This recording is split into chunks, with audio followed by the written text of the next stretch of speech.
monitoring yan. Kasi tinitingnan namin kung hindi naman narating sa amin through an email or a call, alam namin pwede doon nila ipaparating yung kanilang sinain. Right. But ma'am, of course, you have to also vet every complaint that you receive on social media, ano po ba?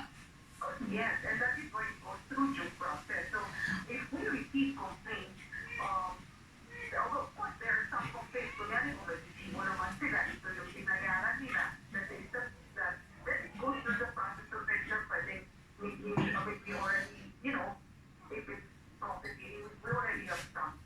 But once may magko-complain, wala namang ebidensya, so we will have to make sure that we also investigate ourselves kung wala namang pinapadala sa amin any hard evidence on the company. And of course, ma'am, itong binabanggit natin, we've been talking about the price, profiteering, price, syempre hindi lang naman to sa calamity areas, maging basically all over the country, especially this holiday season. Meron pa rin po ba